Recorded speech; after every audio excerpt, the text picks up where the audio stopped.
Welcome to the Deathcast.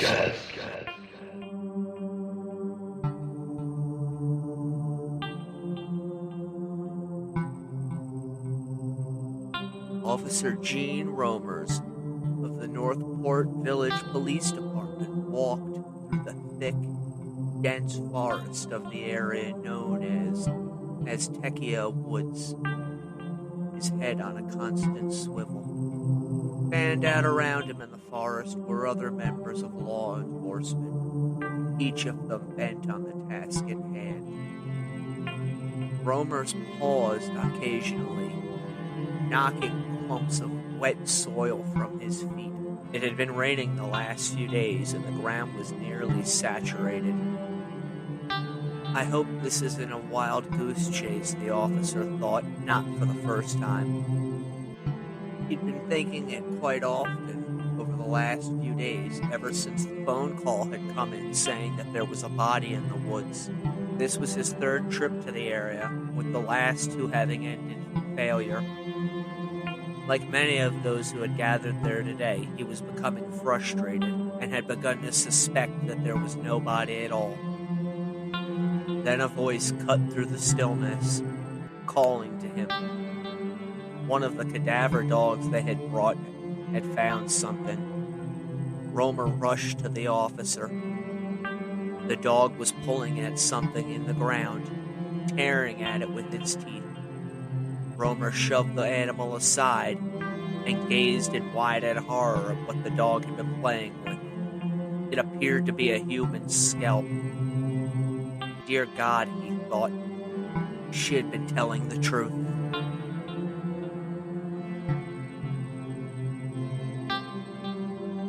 Hello again, and welcome to the Deathcast. I'm your host, best-selling independent author Ian Totten, and I'd like to thank you for joining me today. I know the trailer was a little bit disambiguous, and I'll get to that in a moment. First, I'd like to let you know that if you'd like to follow me on Instagram or Twitter, I can be found at Author Totten. That's capital A-U-T-H-O-R, capital T-O-T-T-E-N. If you'd like to support the Deathcast, you can find me at Patreon at Ian Totten Author. You can also find me on Facebook at Ian Totten Author. There's a tab on the page that will take you directly to the Deathcast group, which is the reason I held back on naming our case today. I played a little bit of Can You Guess the Case this week on there, and I had a lot of good responses. I gave one clue, which is that the killer's name is mentioned in an obscure Dead Milkmen song from their 1988 album, Beelzebubba. The correct song is Bad Party with the line, "Shut your mouth, get in the car.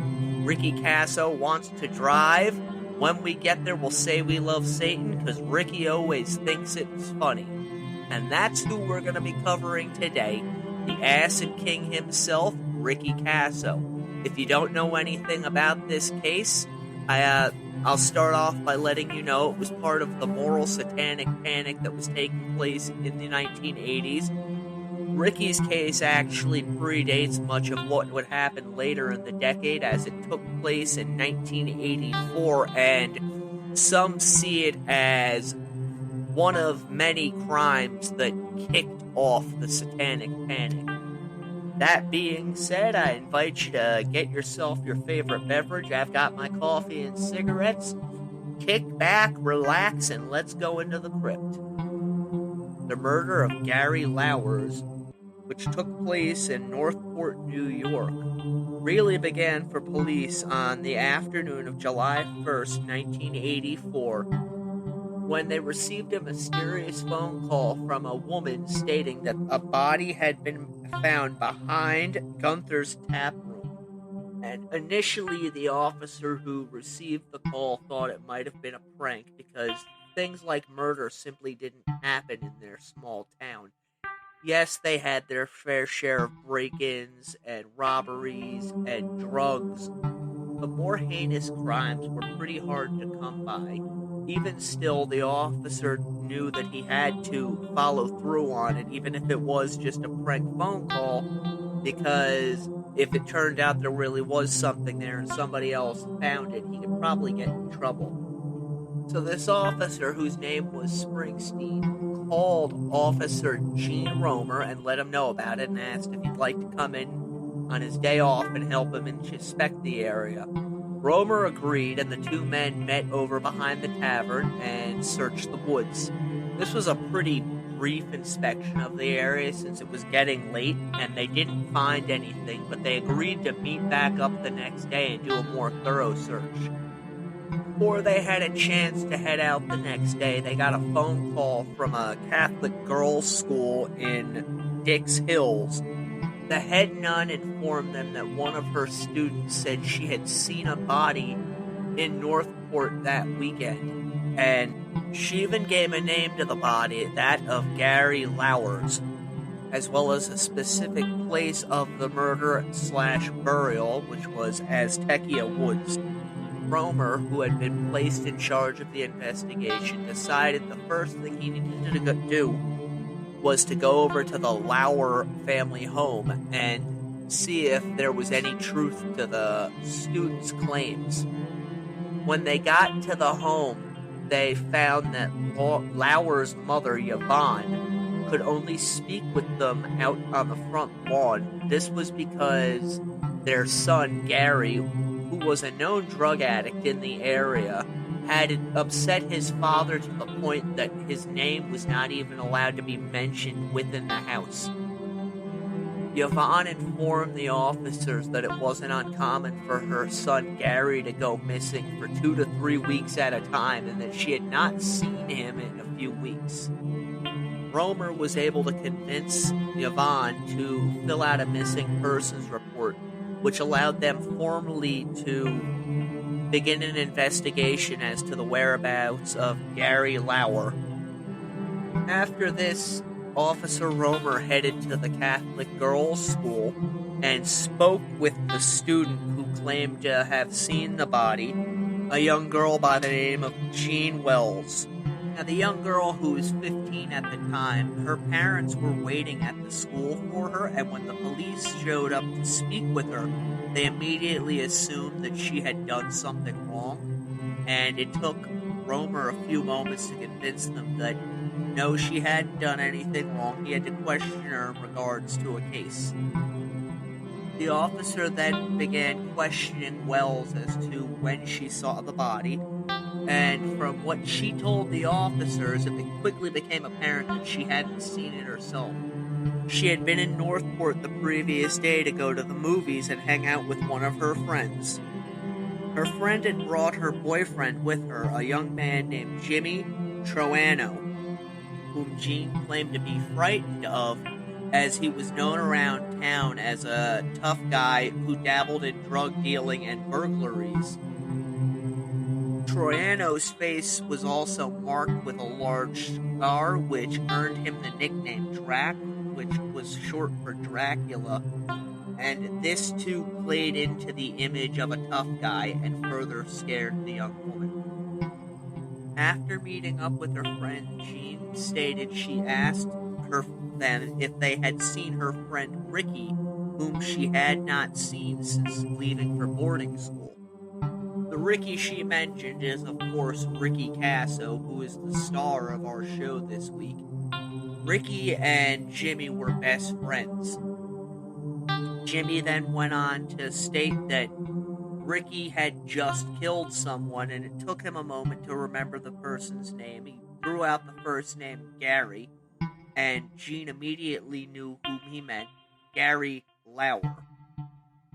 Jean thought that he was joking around at first, and even told him so, but Jimmy was insistent that it had actually happened. He claimed that it was a bad drug deal between Ricky and Gary, and that he, meaning Jimmy, and Ricky had decided to ambush Gary and beat him up. Along with another friend of theirs, Albert Quinones, Jimmy told Jean that they had lured Gary to Aztecia Woods under the pretense of having a party, after which Ricky had stabbed the other teen to death. Jean didn't fully believe what Jimmy was saying, and they decided to go to the movies, during which supposedly Gene thought over what Jimmy had said and began to wonder whether or not he had been telling the truth about Ricky killing Gary. After the movie ended, Jean decided to cut short her afternoon with her friend and went home.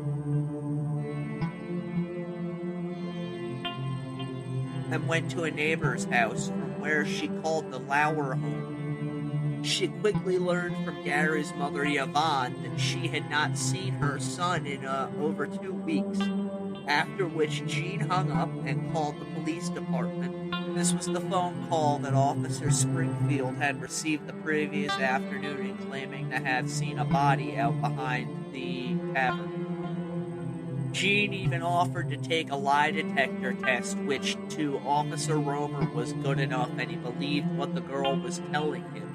So much so that he attempted to get the Suffolk County Sheriff's Department to help with the investigation and locating the body, which was initially turned down. The next day, with Jean's parents' consent, he brought the young girl to the Suffolk County Police Department in Yaphank. He had Jean recount her tale to a few homicide detectives, and the detectives believed her story enough that they decided to join in on the investigation. When they got to Aztecia Woods that afternoon, it was raining, and because of this, they found nothing, as the dogs they brought with them were unable to smell anything over the heavy scent of thick greenery and wet earth.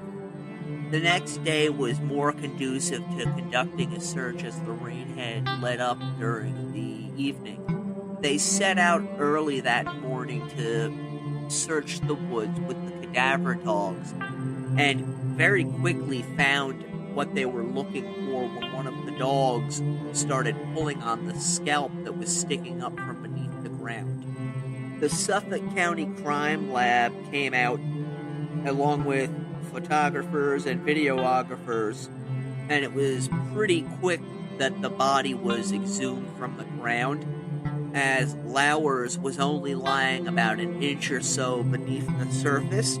One thing that struck the officers beyond the amount of decay that had taken place was the fact that Lauer's head was down near his feet, and they initially suspected that he had been decapitated. Another thing they noticed was that the skull was completely denuded of flesh and covered with maggots, something that made more than one officer present on scene that day sick to their stomachs. Pretty quickly after this, Romer set out to find his suspects, namely Ricky, Jimmy, and Albert. They weren't able to find Ricky or Jimmy that day, but they did receive a tip that Albert Quinones was at their house. And this next bit in the story doesn't seem exactly legal to me. In fact, I think if it were to happen today, you would have people screaming at the top of their lungs on street corners and social media, because the cops decided to play a ruse. They brought another detective along with them and went to the Quinones house, where they dropped this officer who was in plain clothes off and had him go up to the house in the middle of the night and look through the windows to see if he could spot Quinones.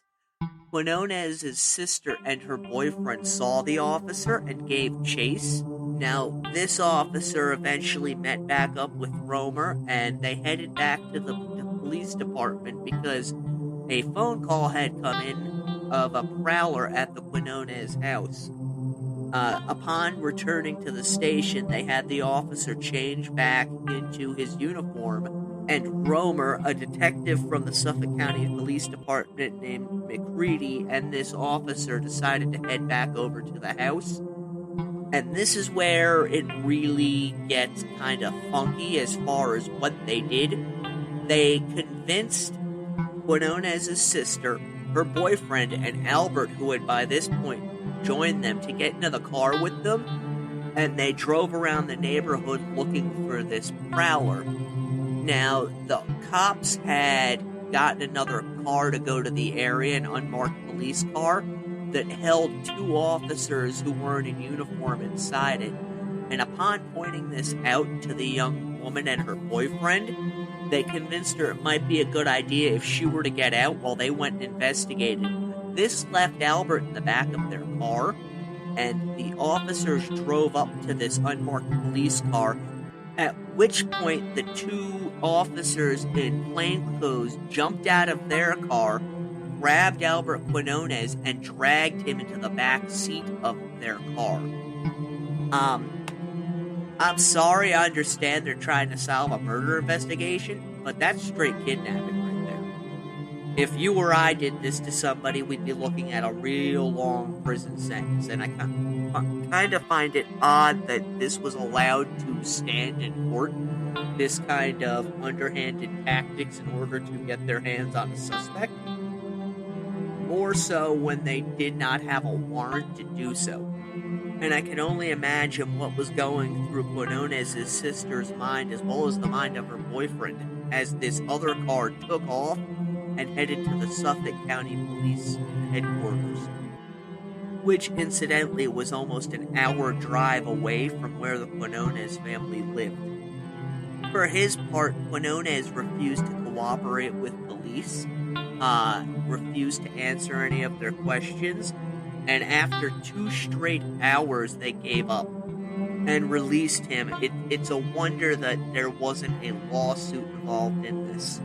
While Albert was being interrogated, police in Northport were still out looking for Ricky and Jimmy, and they found them on the 4th of July, passed out in a car across from a yacht club. Jimmy was in the front seat, Ricky was in the back seat. And the way that they came to be in the car on that particular day is really the story of Ricky Kasso himself, which I am going to dive into at this point. I'd also like to throw out, if you don't know who Ricky Kasso is, a quick Google search or visiting my Instagram page at Author Totten. You'll see pictures of him. As soon as you see him, you're going to go, oh yeah, I know who he is. There's a very famous wild-eyed photograph of Ricky Kasso, his long blonde hair splayed out around his head, wearing an AC/DC shirt, almost glaring into the camera with his mouth hanging slack-jawed. He looks completely deranged or drugged out of his mind in the photograph. Richard Allen Casso Jr. was born on March 29, 1967, at Long Island's Huntington Hospital. He was the firstborn child of Richard Sr. and his wife, Lynn. Both of Ricky's parents taught at Northport High School. The Cassos had 3 other children. In 1969, a daughter named Lynn was born, followed by Jody in 1970 and Wendy in 1973. People who knew the Cassos said they seemed to have an almost idealistic Norman Rockwell type life, with one exception. Ricky's father, called Dick by friends, was what can only be described of as a sports nut. He came from a family of athletes, and he saw everything in life in terms of playing sports. So much so that there's a story out there that when his wife's water broke on the night Ricky was born, he forced her to wait until a football game that was on TV was over before he took her to the hospital. There are other stories recounted throughout the years of him doing similar things where sports came before all else, including school grades and spending quality time with his family. Reading about him, I think his shortened name of Dick is fitting because he comes off as exactly that. One example is a young Ricky who was on the baseball team. When he would do good in a game, his father would actually come out onto the field and berate him in front of everyone in the middle of the game while they were playing, to the point that the coach would have to come over and send him back to his seat. Things like that can have an extremely adverse effect on children. Ricky's been described as a fairly well-behaved, caring older brother. In fact, he immediately took to the youngest child, Wendy, and would spend the majority of his time at the house with her, while the other two girls stuck. It was said that you wouldn't see Jody without Kelly, nor Ricky without Wendy. Now, as I said, the family seemed to have a perfect life. They were even given a cabin up in upstate New York, where the family would go the day after school let out, and they would spend the entire summer up there, fishing and playing outdoors. Ricky even worked a few summers at a local dairy farm, which he seemed to have enjoyed greatly. By all accounts, by the time Ricky was in the 5th or 6th grade, he had been introduced to smoking pot, and this became a daily thing for him. He would meet other boys over at a loading dock that was near their school, and they would pass a joint back and forth. While his classmates were inclined to just smoke a little pot now and again, it's been said Ricky wanted something more and quickly moved on to what they called microdots, which they thought were mescaline but was in fact LSD. And it was through this pot smoking at the loading docks that Ricky met Gary Lowry. Gary was born on April 30th, 1967. He was the third and final child of Belgian parents. It's been said by former classmates that Gary just never seemed to fit in despite the jokes he would tell and his outgoing personality.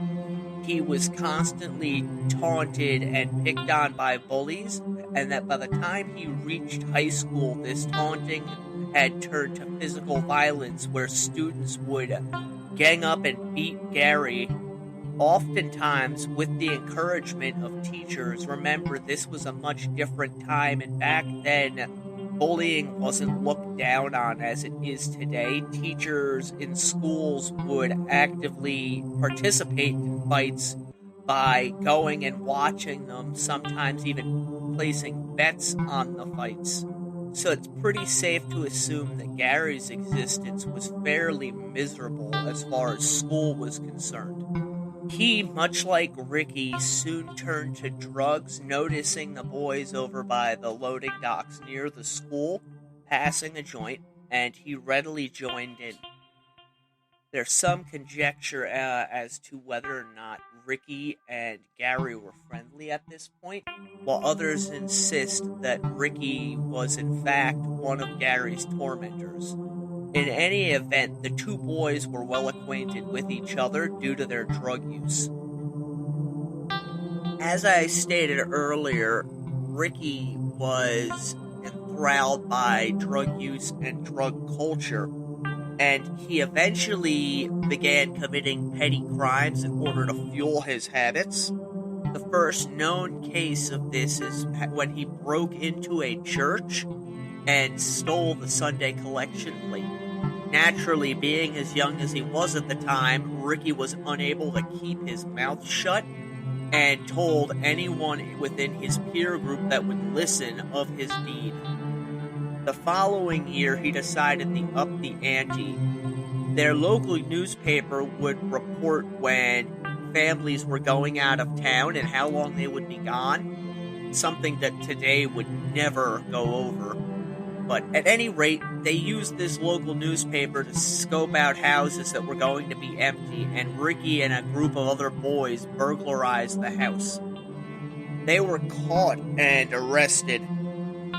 When Ricky's parents were informed of their son's arrest, there almost seems to have been this air about them of boys will be boys, as Ricky's father had been caught for burglarizing cars when he was in college. They may have been somewhat indifferent to their son's criminal activities, but they still decided to search his room, and what happens next almost comes across like one of those old after-school specials Dick and Lynn went up to Ricky's room, and instead of finding any stolen goods, they found a bomb. There was a local free drug counseling clinic called The Place that the Cassos dragged their son to, but he was not interested at all, and eventually he just stopped attending, while his parents continued to go helpless to curb their out-of-control son's actions. One account that I read has Ricky's counselor at the place saying it doesn't seem he wants to get off drugs, to which Ricky replied, "You're right, I like what I'm doing." Again, this sounds like it's straight out of an after-school special. They eventually took Ricky to a psychiatrist, and the family went for 5 sessions before the psychiatrist ceased seeing Ricky, as he found the youth to be uncooperative and deliberately sabotaging the sessions. Various outlets have it that Ricky was thrown out of his house, where others state that he left of his own volition. But at any rate, by Christmas of 1980, Ricky was no longer living at home with his family. He was crashing at friends' houses, sleeping in public bathrooms, and any other place that he could find to crash for the night. He eventually hitchhiked his way up to the family's log cabin, and he brought a new acquaintance with him, Jimmy Troiano. Jimmy was different from Ricky in that he was a few years older, born on December 10th, 1965. He was also adopted at the age of 5 by Vincent and his wife Mary. He has been described as a troubled youth. I already talked about the scar on his face, which was the result of unhooking a swing at the top of a swing set and either jumping and getting caught by the hook at the top or falling from it. At any rate, the hook ripped his cheek open. He was a poor student in school who often got in fights with fellow students. One account that I read said that since he couldn't seem to get any positive attention, he settled for negativity instead. He was also known to let himself into neighbors' houses in order to eat whatever it was that they had that his parents did not currently possess. And this eventually led to him smoking pot with the other students in school who were seen as outcasts, as well as committing burglaries. One former classmate described Troiano as, quote, fucking psychotic, and said that he would throw firecrackers at people. The same classmate went on to describe an incident where Jimmy grabbed him around the waist and tried to throw him down a flight of steps before being restrained by 2 other students, after which a big brawl broke out. Much like his friend Ricky, Jimmy was taken to the place where one of his counselors stated that Jimmy was unable to see the difference between right and wrong, which is generally a form of some kind of psychosis. Jimmy and Ricky became friends when Jimmy was in the 8th grade due to Jimmy's outstanding athletic ability on both the football field and the wrestling teams, both of which Ricky was on as well. Ricky's father later stated that Jimmy was a hero to his son. This hero worship didn't just extend to what he did on the field or on the wrestling mat, but also to the fact that Jimmy was one of the few other athletes that also partook in drugs. Because of their participation in sports, Ricky and Jimmy's druggy friends soon began to turn on them and would show up at games to heckle them both, with people stating that Ricky would say, "I hate this game, I hate this game." On one instance, the heckling became so intense that Ricky actually knocked out the opposing team's quarterback, which is kind of surprising when you see pictures of Ricky because he looks just like a tall, lanky youth, but apparently he was exceedingly strong.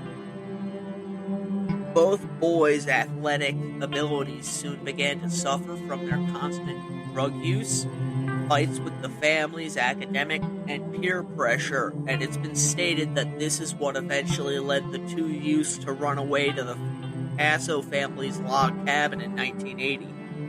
Eventually, they were both picked up by the police and returned home, after which both boys went homeless for the next 4 years. It was during this period when Ricky was homeless that Gary Lowry first discovered LSD, and by all accounts he quickly fell in love with it. As for Ricky, we already know he had a love affair with the drug, but he had also begun selling it at some point. This earned him the nickname of the Acid King, a moniker which is still applied to his story today. Now, at some point in 1981, Ricky's family decided to allow him back into the house, with Dick's one demand being that Ricky participate in a sport which his son did not want to do, but to which he eventually relented. Unbeknownst to his family, however, Ricky's reputation in town as a drug dealer was steadily growing, while relations in the Casso family were deteriorating greatly. Ricky's sisters, Kelly and Jody, were excelling at athletics, and I read a number of accounts where the father basically dismissed Ricky as a perpetual screw-up, and he proceeded to give all of his attention to his oldest and middle daughter while ignoring his son completely. Around this time in our stories where the satanic aspect begins to come in. Cow Harbor Park sits just south of Northport itself and is actually outside of the city limits. At the time it was constructed, they had statutes in Northport that prevented them from declaring or any laws or patrolling areas that lay outside the city itself. Because of this, the area became a known hangout for drug users, as the cops could not legally go in there and do anything about what was taking place. A lot of the farmers in the area had been complaining of calves and goats going missing over the years, and a fear had crept into the community that there was some form of satanic group operating in the area. This was cemented in their minds when the fetus of a stillborn goat, partially burned, was found inside the park. Not long after this, the police received a tip stating that the goat was part of an organized satanic cult that was made up of at least a dozen local teenagers, and that they called themselves the Knights of the Black Circle, who were easily spotted by the black pentagrams painted on the back of their denim jackets. This group actually did exist, though, according to one former member. They were simply a group of outcast hippies who were about peace and love. This group, along with the stories of satanic rituals taking place around Northport, soon caught fire in the imagination of the inhabitants, and it wasn't long before people were telling their children to avoid the Knights of the Black Circle and that they were responsible for kidnapping pets and nailing them to trees, among other heinous acts. One member of the group has claimed in recent years that the formation of the Knights of the Black Circle was simply as a way to protect themselves from rival drug dealers from neighboring towns who had begun to target them, and that the satanic imagery that they adopted was a means of scaring people. A number of residents insist that the Knights were a violent group, while former members say the opposite. What we do know, however, is that Ricky Kasso likely took some inspiration from this group, as he had become obsessed with Satanism in the 7th grade through a book he found in the local library. His father later stated that when he found this book, that's when the deviant side of his son's personality really took hold. by 1981, he was really espousing the benefits of Satanism and seemed to talk about it more than anything else. His enjoyment of heavy metal groups like Ozzy, Black Sabbath, Judas Priest, and Iron Maiden didn't help matters, nor did the rumors that were going around town about the Satanic Coven. Something which I'm sure Ricky reveled in.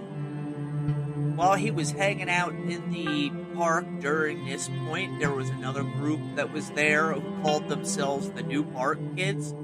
And one account I read from a former member named Glenn, who sounds like a very jealous, bitter man, says that Ricky came in and spouted all this stuff off and that he was an idiot and a poser and nobody believed him or feared him, and that he was an awful guitarist who was nowhere near the caliber of anyone else that was in the park, going so far as to claim that one day he confronted Ricky and basically told him to piss off only for Ricky to laugh in his face. And maybe this did happen and that's why he's so bitter, because from what I read, it sounds like Ricky just punked him out.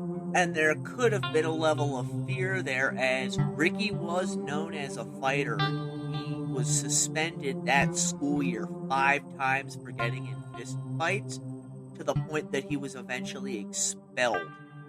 Now, when he was expelled, his parents were able to find a private school for him in upstate New York, but Ricky refused to go, running away from home.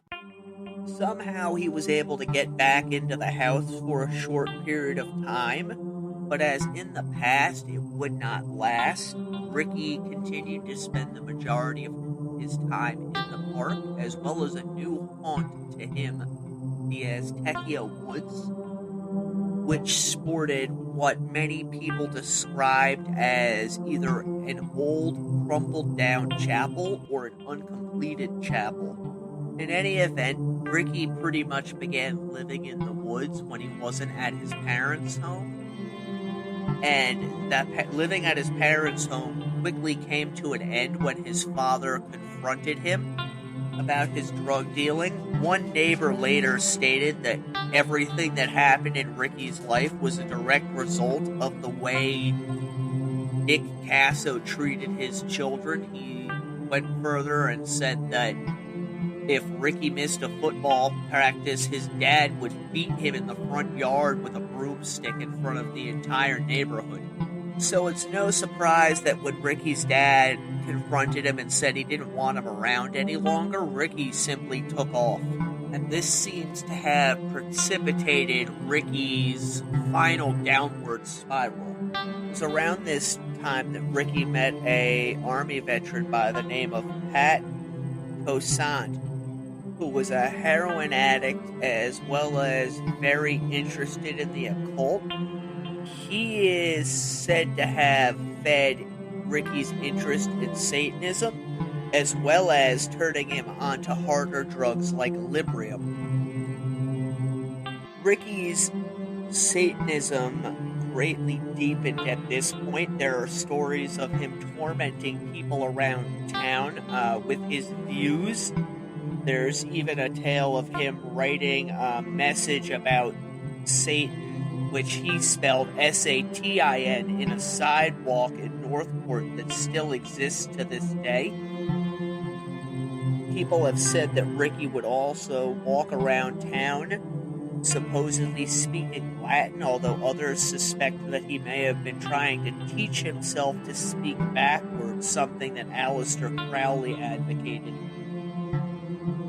This behavior frightened some individuals in his circle, while others saw it as mostly a joke.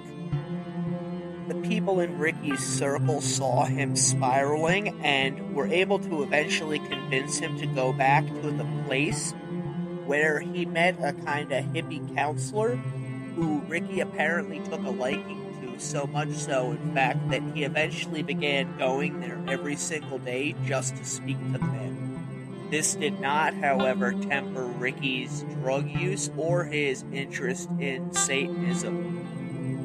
Sporadically during this period, he would come back to his family's home, at one point being chased out of the house by his father, who was brandishing a pair of scissors. Eventually, Ricky was let back into the home, although this time it was noted he was carrying a knife on him at all times, with which he supposedly threatened his sisters, and this led to Ricky being involuntarily committed to the Amityville Asylum in Amityville, New York, which, as I'm sure many of you are aware, is where the DeFeo murders took place, as well as the farce that was the Amityville Horror. This was in March of 1983, and while Ricky was detoxing, Gary Lauer continued his own spiral, stealing from friends and acquaintances whenever he could to fuel his own habits. At one point, stealing over $4,000 from one of his friends. It's been said that he was desperate for attention at this point, specifically because another teenager by the name of Albert Quinones had targeted him for abuse. Also during this time, Gary began spending long periods living on the streets or in the chicken coop of a 12-year-old girl he knew. And beyond the satanic aspects, you can start to see his life greatly mirroring that of Ricky Kasso's. First, this message. Authors and small business owners, are you looking for an inexpensive, effective way to promote your business and get new customers? Promoting on a podcast such as this one will introduce your product to hundreds of new potential customers on a daily basis. I can tell you from my own experience, having done it, that promoting through a podcast is the best investment I ever made. My last two books, The Throwaway Girls of Olympia and The House of Silver Doors, were both promoted on the Breaking Kayfabe with Bowdrin and Barry podcast, and I saw immediate results, with sales nearly doubling overnight. Now, I know what you're thinking, promoting on a podcast has to be expensive. Well, that's not true. If you contact me at authoriantotten@gmail.com, that's authoriantotten@gmail.com, I promise you I will give you the best deal on podcast advertising going today. I can tell you from trying to run ads on other shows, you can end up spending it from $5 to over $1,000 a placement. But if you contact me today at authoriantotten@gmail.com, I'm going to give you 2 weeks for the price of one, and it's not even going to cost you a fraction of that. Now, the best part about placing an ad on a podcast is there's no shelf life to that ad, unlike a place like Facebook where you have to put an end to your ad campaign. I'm not going to go back through and re-edit the podcast to remove your ad, so it's going to be there permanently. So contact me at authoriantotten@gmail.com and expand your business today. Ricky's time at the mental hospital has been described as chaotic, to say the least. At one point, he hung himself and was cut down. This was chalked up as a cry for attention. He also ran away at least 5 times, and he was eventually able to convince his counselors that he was ready to give up drugs as well as Satan worship and go back to school. He was released from the hospital and remitted to his parents' care, where it seemed at first that things were going to go the way they had hoped. This was short-lived, however, as Ricky eventually decided to play a joke on his mother by smearing ketchup on his wrists and telling her he had cut himself. His mother threw Ricky out of the house at this point, and it seemed that he enjoyed being a street kid once again. Around this time, too, Gary Lauers dropped out of high school, with friends recounting that he fed his line at parents about how it was over his bullying, but in reality he just wanted to hang around and do drugs.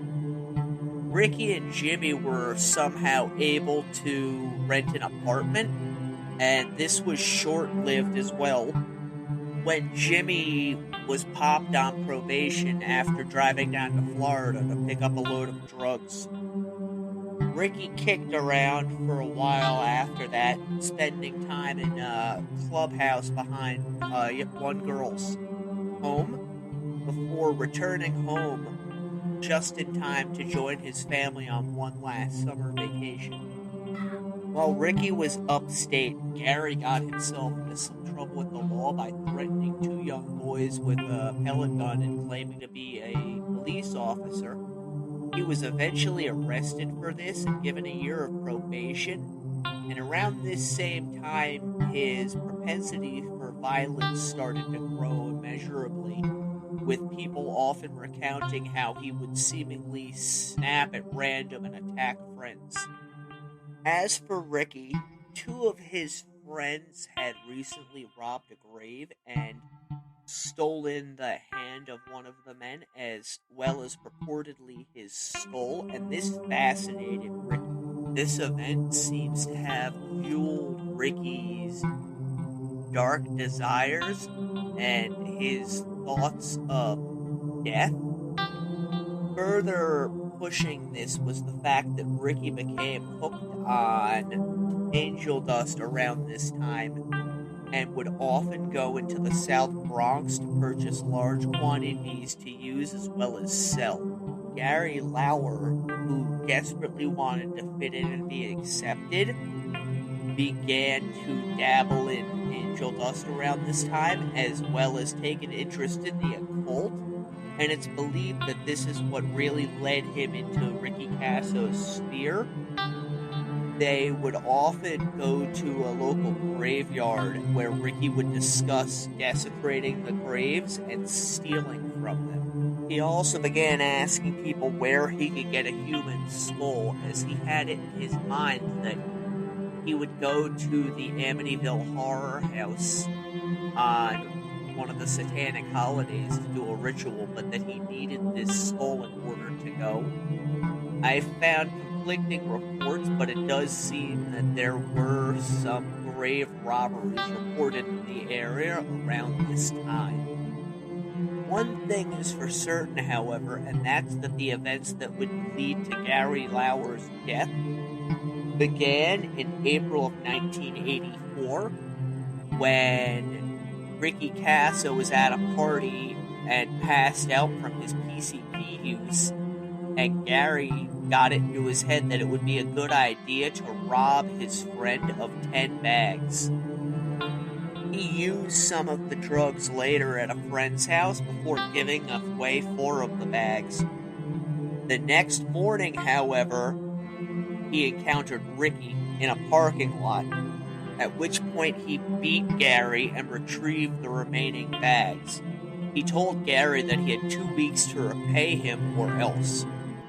Shortly after this, Ricky was arrested for the grave robbings, which he readily confessed to, claiming he needed the remains for a satanic ritual.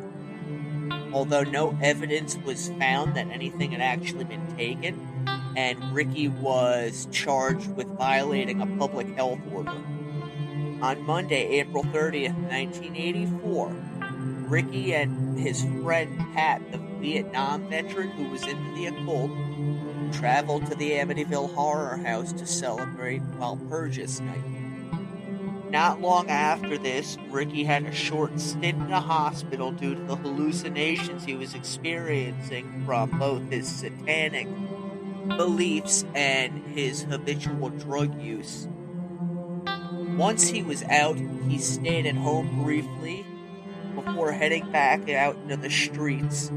He ran into Gary a few more times, beating him up and threatening him that he better have his money or else, with Gary eventually giving Ricky $30, which Ricky was incensed about, as Gary owed him $40, and he told Gary that the next time he saw him, he would be coming back for blood. This was eventually paid off by Gary's mother, who didn't want to see her son tormented by Ricky Kasso any longer, and Ricky agreed to let the matter drop. As we're about to see, however, this was not the case.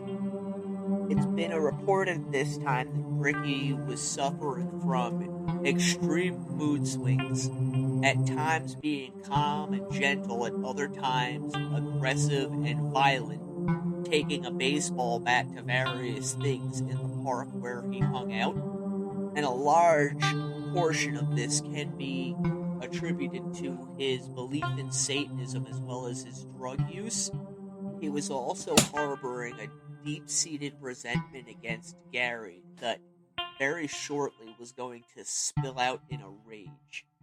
Ricky tried to return home one last time, only to be denied by his father. Ricky and Jimmy ended up sleeping in a station wagon that belonged to a friend of theirs from this point forward. This all brings us to the night of June 19th, 1984. There was a large party going on over in the park. Ricky Kasso, his friend Albert, and Jimmy were there, as well as Gary.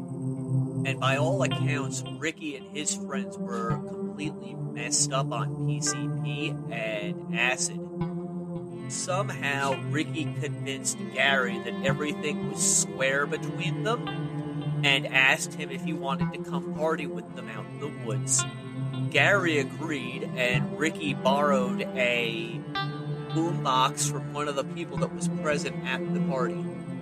Some people have stated that there was a brief moment of tension between Ricky and Gary, wherein Gary told Ricky he was happy they were buds again, to which Ricky replied, yeah, because buds steal from each other. Supposedly, Gary threw some money at Ricky, and Ricky laughed it off before giving it back to him and said, nah, man, don't worry about it. I'm completely over it. At this point, he lured Gary away from the park, and they went up to Aztecia Woods. Now, as the story goes, they all went to Dunkin' Donuts after this, after which they headed off to the woods, and Ricky noticed 3 crows, to which he said to Jimmy and Albert that Satan is with us. At some point after this, another friend of theirs by the name of Johnny saw Ricky, Albert, and Jimmy exiting the Aztecia Woods. Gary Lowers was not with them. So what happened? According to various reports, Ricky and Jimmy arrived in downtown Newport that morning wearing the same clothes they had been, although many noted Ricky was wearing a different t-shirt. No one noticed that Gary had gone missing, although many did notice that Ricky was missing the pentagram star he wore around his neck. When asked about it, Ricky said he had lost it the previous evening and seemed unconcerned about it. He was seen throwing something into the harbor, which he claimed later was a rock. Both Jimmy and Albert would later discount Ricky's mood at this point, stating that he was infuriated over having lost his necklace and that he had thrown a knife into the bay. That same morning, he began telling a bizarre story about how he had murdered a man who had stopped to give him a ride, stabbing him repeatedly before leaving him in his car. Although those who were present discounted this story as just another made-up tale from Ricky Kasso. They had no idea of knowing the true horror behind the words he was saying. Ricky's conscience was getting the better of him, however, and he confided in another young man named Rick that he had killed Gary. Rick initially didn't believe the tale, but the next day his curiosity got the better of him, and he and another young man accompanied Ricky up to Aztecia Woods. Both teens were disgusted by what they saw, as well as what they smelled. The whole woods reeked of the sickeningly sweet stench of rotting meat, and the leaves and sticks that had been placed on top of Gary's body were covered with thousands of squirming, writhing maggots. It didn't take long for the story about what Ricky had done to make its way around town, although this does not seem to have extended to law enforcement, who had no idea that Lowers had been murdered. Lauer's mother later claimed she had received a phone call in the days after her son's disappearance in which a voice hissed at her through the telephone, "You will never see your son again because I just killed him," before hanging up. In any event, Ricky does seem to have realized the risk that Lauer's body being out in the open could cause him, especially considering the fact that a housing development was planned to be built in that area soon. So he and Jimmy went back up and dug a shallow grave and placed Lauer's body inside it. Lauer's body was so decomposed at that time, though, that his head fell off as they moved it, landing inside the grave by his feet. This was later explained to the police, who had initially been under the assumption that Lowers had been decapitated during the murder. Not long after this, Ricky and Jimmy left Northport, unaware that the police were looking for them at the time in connection with the murder. They were eventually able to get their hands on a used purple Pontiac through a mutual friend, and it was this car that they were later arrested in. We've already discussed what happened when Ricky and Jimmy were arrested, but what did Jimmy and Ricky tell the police? According to Jimmy, Albert and Ricky had carried out the actual murder, and Albert had known beforehand that they were going to kill Gary. Jimmy stated that Ricky had convinced Gary to give up one of his socks to help start the fire before pressing him to give up his jacket, at which time Gary cut the sleeves off and they were able to get a small fire going. Then, Ricky attacked Gary, with Albert joining in, holding Gary as Ricky stabbed him repeatedly and demanding that he say he loved Satan. There's conflicting stories on this. Some say that Gary instead said that he loved his mother, while other sources state that Gary initially refused, saying he loved his mother before saying he loved Satan. This didn't appease Ricky, though, who continued to stab him violently. The officers suspected that all three of them had actually been involved with the murder, as according to the Suffolk County Medical's office, Gary had been stabbed a minimum of 22 times. Now here's the statement that Ricky Kasso gave the police. Gary said that he got bad vibes, that we were going to beat him up. Gary didn't hear us talking about killing him. When Gary said that he got bad vibes, I grabbed him around the neck.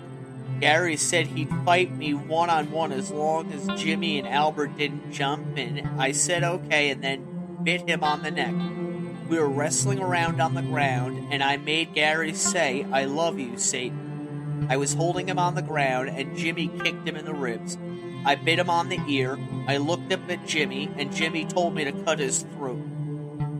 I then took out my knife, held it in two hands, and stabbed Gary in the right side of his back. The knife went all the way in. Somehow he got away and ran through the woods. I caught him and brought him back to where the fire was. I had dropped my knife when I chased him, and Troiano found it. Troiano gave me the knife, and I stabbed Gary in the back and front a whole bunch of times. Me and Troiano dragged Gary back into the woods. We started to cover him up with leaves, and he sat up. I bugged out and started to stab him in the face. After being asked how many times he stabbed him in the face, Ricky replied, I didn't count him how many times. I'm not really sure. When I finished stabbing him in the face, we both finished covering up with the leaves. I don't know what I said, but a whole bunch of satanic things just rolled out of my mouth. We heard a crow caw, which is the sign of the devil. I knew Gary was dead then. Me, Albert, and Troiano then went back to the area by the fire. I knew I had lost my satanic star, and we looked for it, but couldn't find it. As we looked for the star, we saw blood spots on the ground and kicked dirt over them. We all then left. We went to Albert's house, where I took a bath. I changed my clothes and took the clothes I was wearing and threw them in someone's garbage can near Albert's house. The clothes were full of blood. After a few questions about his shoes and the knife, Ricky added, I must have stabbed Gary 40 times or more. I went back to the body 3 more times before I buried it with Jimmy. I had a shovel up there, and the 4th time I went up there, Jimmy and I buried it. We showed the body to Mark Florimonte because he didn't believe me. I also showed it to Richard Barton. Troiano told Mike Higgins about it. When asked as to why he had done it, Ricky replied, Gary had been ripping people off for money and drugs in town. Nobody liked him, and he got what he deserved. Not long after, Jimmy confessed to his part of the murder as they stood inside Aztecia Woods, where Jimmy showed them where the fire had been as well as where the murder had taken place. The police were able to get Jimmy to sign a confession later at the police station. He signed another one as well at another time, both of which he disavowed upon reaching trial. It didn't take long for the tale of the grisly murder to make national prominence, with stories appearing in both Newsday and the New York Post that played up the satanic angle as well as the grave robbing, claiming that it was all part of a satanic cult, the Knights of the Black Circle, of which Ricky Kasso was the ringleader, discounting the drug debt that Ricky felt had been owed him. The stories pushed that this murder of Gary was in fact a satanic ceremony, further adding fuel to the flames of the Satanic Panic that was slowly beginning to grip America. Ricky, his drug-addled mind having begun to clear, realized that his life was effectively over at this point. He made it to his arraignment, and it was at this court hearing that the now famous pictures of him were taken. The early morning hours of July 7, 1984, Ricky Kasso hung himself in his cell, using a bedsheet tied to the uppermost bar in his cell. A corrections officer who was late in making his rounds walked into the cell block just as Ricky climbed up as high as he could and jumped. Later, other prisoners said they heard a distinct thump come from Casso's cell, followed by silence. It would be over 5 minutes before his body was found by the corrections officer, at which point Ricky Kasso was dead. He was 17 years old. As for his accomplices, Albert Quinones turned evidence against Jimmy Troiano, whom was later found not guilty of second-degree murder at a trial in April of 1985. While officially solved, no one has ever been convicted for the murder of Gary Lauers. The legacy that Ricky Kasso has left behind is one that has had long-lasting implications in our culture, with many still believing that violent satanic cults are responsible for murders all across the country. Ricky Kasso was eventually cremated by his parents. His father, Dick, died living in an assisted living home in 1991, where he was confined after he lost his mind due to Lyme's disease, which had gone undetected for decades. Albert Quinones lives in Manhattan, where he works at construction. Jimmy Troiano bounced back and forth between prison for bank robbery over the ensuing years, where he currently sits after attempting to rob a CVS pharmacy, his face covered in bandages and drenched with ketchup as he rode his stepson's bicycle. That's it for the Deathcast this week. I hope you enjoyed my retelling of the strange, twisted, and dark story of Ricky Kasso. If you did, please consider leaving a 5-star review on Apple Podcasts or wherever it is you find your favorite podcasts.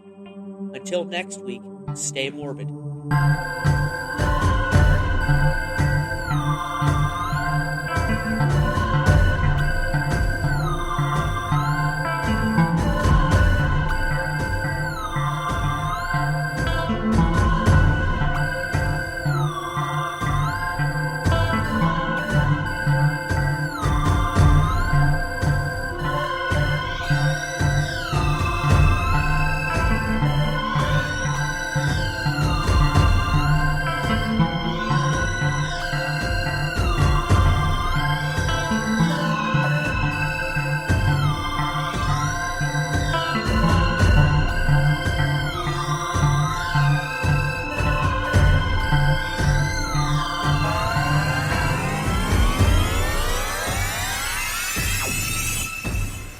Welcome to the Deathcast.